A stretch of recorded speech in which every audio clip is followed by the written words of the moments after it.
Hey guys, good afternoon. Today, samahan nyo kaming i-install tong nabili namin na dashcam. This is 70 Pro Plus A500S dual channel car dashcam. So, meron siyang front camera papunta dito sa front windshield at saka rear camera na din.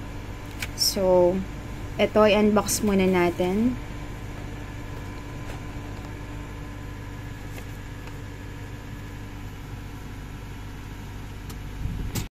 So, dito guys, tinatin siya nung asawa ko kung saan banda ilalagay yung dash camera kasi hindi natin siya pwedeng isunod agad dun sa may rear view mirror kasi yung pagtanggal nung dashcam kapag gusto mo siyang tanggalin is pataas. Kapag masyado kasi natin siyang sinagad dun sa may rear view mirror, mahihirapan tayong baklasin yung dashcam kapag kailangan natin siyang tanggalin. Parang mahirap hindi naman nakakasagabal eh. Sige.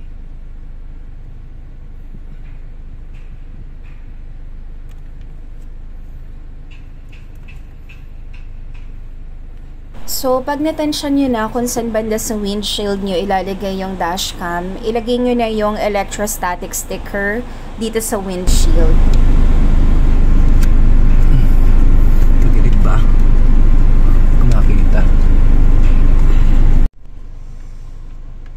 So, ayun guys, after nating ma-apply yung electrostatic sticker dun sa windshield, pwede na nating ilagay yung dash camera over it.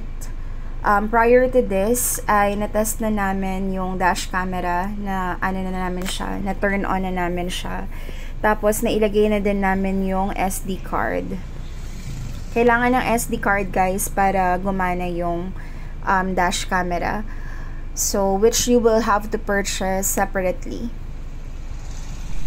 Nabili ko tong dash camera sa Shopee nung nag-sale sila. Original price niya is 5,499. Ganon. Tapos, nabili ko lang siya ng 2,800. So, talagang good deal siya guys.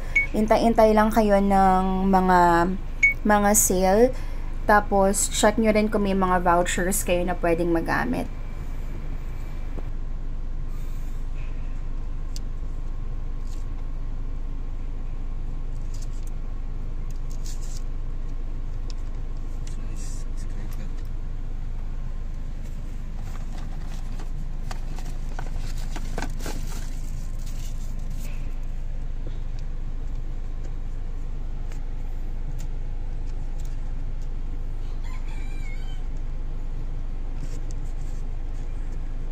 So, ayan guys, at this point, ilalagay na natin yung power cable niya na isasaksak natin dun sa cigarette lighter nitong kotse.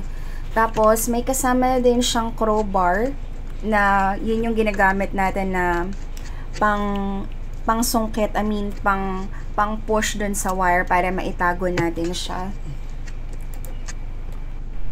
So, ayan guys, sundan nyo na lang tong video kung saan tinago ng asawa ko yung mga wires. Ito nga palang sasakyan namin is Toyota Innova.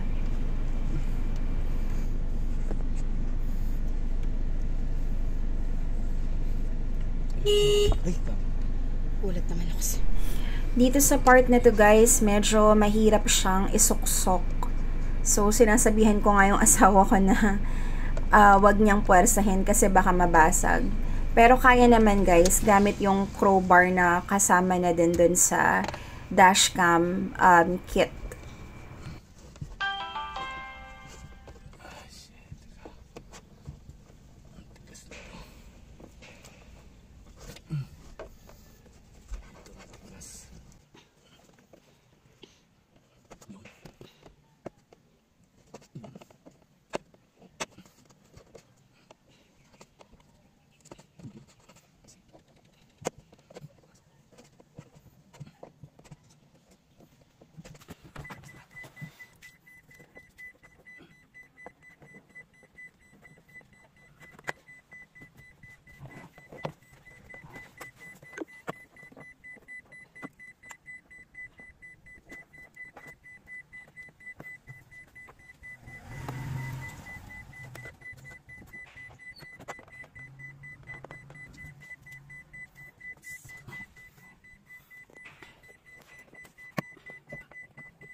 Okay, hindi na ba?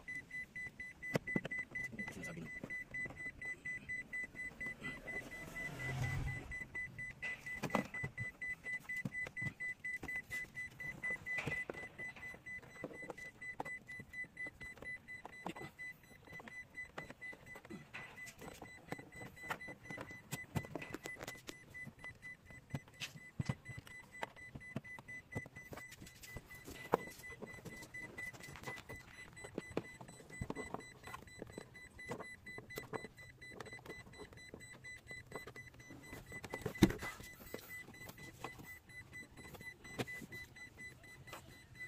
Ito na, ang tanong dito siguro.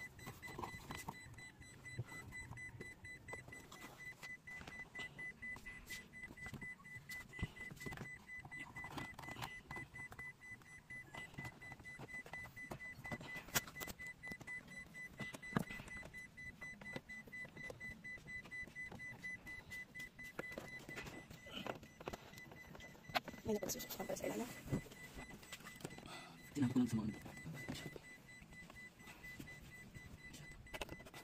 Yung ano na lang.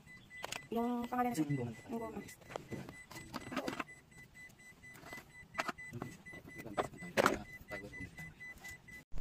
Ito naman yung rear camera guys. Dito siya kinakabit sa loob nung pinaka-glass nung sa likod ng sasakyan.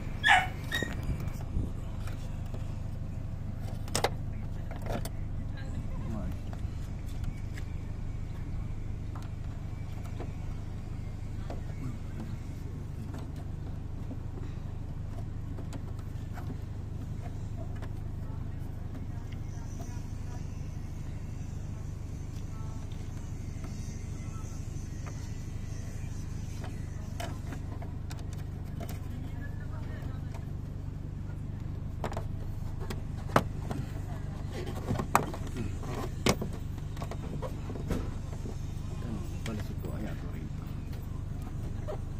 Hindi yata kaya. Ay, matigas. Hindi kaya lumusot.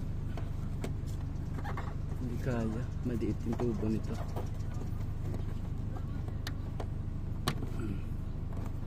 Hindi mo kaya maipit yan. Dito na lang.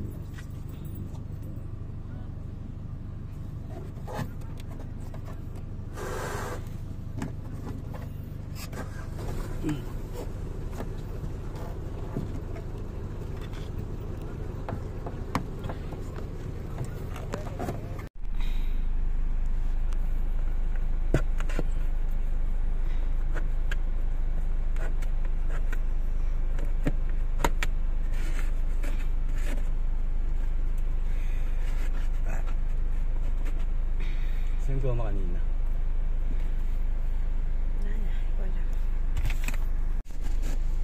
Ayan, lumihiwalay. Yun yung sinasabi ko.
aroma. Wait lang. Ayan, lilagyan ng asawa ko ng plastic yung mga excess wires bago niya sinuksok dyan sa part na yan dun sa likod ng kotse. Kasi daw may mga wires daw dyan para sa power windows para hindi magdikit-dikit.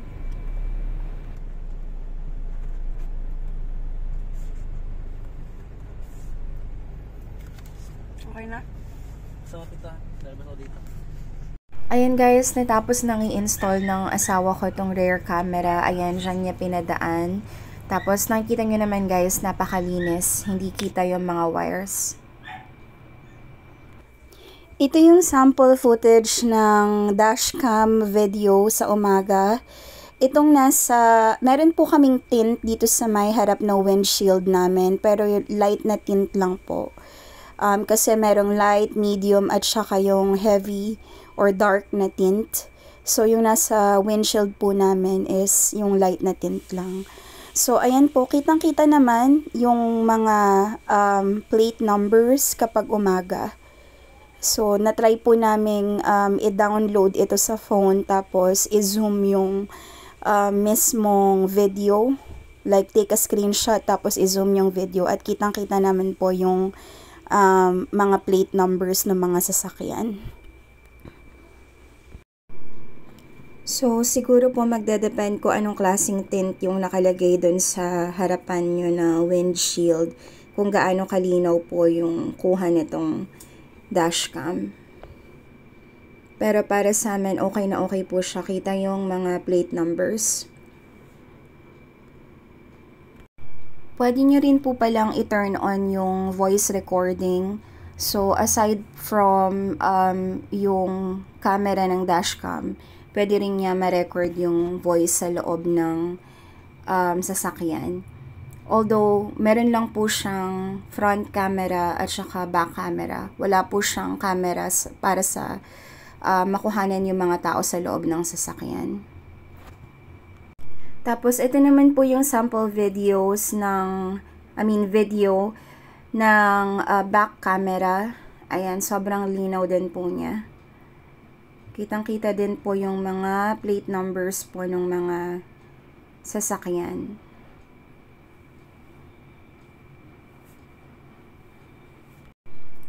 Dito naman po sa likod, meron kami yung pinaka dark na tint. Pero kita nyo naman po, kitang-kita pa rin siya.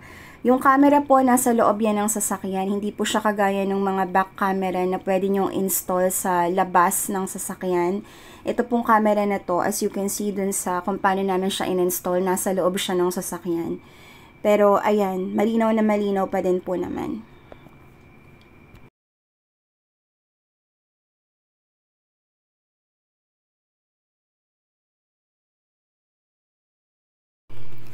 Ito naman po yung sample na kuha ng dashcam sa gabi. So, ayan. Pag well-lit po yung lugar or may mga street lights, yun po, makikita nyo, kitang-kita yung mga plate numbers. Tsaka po, pag natutukan ng headlight ng sasakyan, kitang-kita pa rin po siya sa video. Pero yung sa mga medyo masyadong madidilim na lugar, kita po yung sasakyan, pero yung plate number medyo hindi na po siya ganun ka-visible. Pero para sa amin, okay na okay pa din naman po.